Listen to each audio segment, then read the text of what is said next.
ಈ ಗೀತೆಯನ್ನು ಹೊರಗಡೆ ತಂದವರು ಶ್ರೀ ಕರಿಯಮ್ಮದೇವಿ ಕಬ್ಬಿಣ ಗ್ಯಾಂಗ್ ಚಂದೋಗಿ, ಗಾಡಿ ಮಾಲೀಕರು ಭರಮಪ್ಪ ಚಂದೋಗಿ, ಸಣ್ಣ ಮಾಲೀಕರು ಚಂದ್ರ ಚಂದೋಗಿ, ಗಾಡಿ LNT, ಗಾಡಿ ನಂಬರ್ 24T6735, ಗ್ಯಾಂಗ್ ಮಾಡರು ಫಕೀರಪ್ಪ ಮಾದರ್, ಮ್ಯಾನೇಜ್ಮೆಂಟ್ ಮಾಡುವವರು ಮಲ್ಲಿಕಾರ್ಜುನ ಮಾದರ್, ಗೀತೆಗೆ ಸಾಹಿತ್ಯ ಬರೆದವರು ಹೈಸ್ಕೂಲ್ ಮುಂದೆ ತರಿಬರ ನಾನು ಟ್ರ್ಯಾಕ್ಟರ್ ಖ್ಯಾತಿಯ ಈರಣ್ಣ ದಮಾಮಿ, ಆತ್ಮೀಯ ಗೆಳೆಯ ರವಿ ಸಾಲಾಪುರ, ಗಾಯಕ ಸುದೀಪ್ ಹೆಳವರ್, ಧ್ವನಿ ಮುದ್ರಣ ಸಿದ್ದೇಶ್ವರ ಅಕಾಡೆಮಿ ಕೂಡ ಅತನಿ.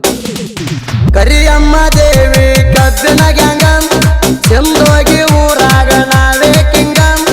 ನಾವು ದಕ್ಕಿಗೆ ಹಿಡಿಸಿವಿ ಗುಂಗ, ನಮ್ಮ ಮೂದ ಬದಲು ಬ್ಯಾಡ ಹುಚ್ಚ ರಂಗ, ನಾಯಿಗಿರುವುದು ಕಿಮ್ಮತ್ತ ನಿನಗಿದ ಹೋಗ, ನಮ್ಮ ಮೂದ ಬದಲು ಬ್ಯಾಡ ಹುಚ್ಚ ರಂಗ, ನಾಯಿಗಿರುವುದು ಕಿಮ್ಮತ್ತ ನಿನಗಿದ ಹೋಗ.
ಶ್ರೀ ಕರಿಯಮ್ಮ ಕಬ್ಬಿಣ ಗ್ಯಾಂಗಿನ ಹುಡುಗರು ಗ್ಯಾಂಗ್ಮನ್ ಫಕೀರಪ್ಪ ಮಾದರ್, ಮ್ಯಾನೇಜ್ಮೆಂಟ್ ಮಲ್ಲಿಕಾರ್ಜುನ ಮಾದರ್, ಆಕಾಶ್ ಮಾದರ್, ಮುತ್ತು ಮಾದರ್, ಲಕ್ಷ್ಮಣ ತೊರಗಲ್, ಬ್ಯಾಮಣ್ಣ ಚಿಕ್ಕ ಮಲ್ಲಿಗವಾಡ್, ಬಿಮ್ಸಿ ರೋನ್, ಮಂಜುನಾಥ್ ಮಾದರ್, ಗಾಡಿ ಡ್ರೈವರ್ ಫಕೀರಪ್ಪ ಭರಮಪ್ಪ ಮಾದರ್.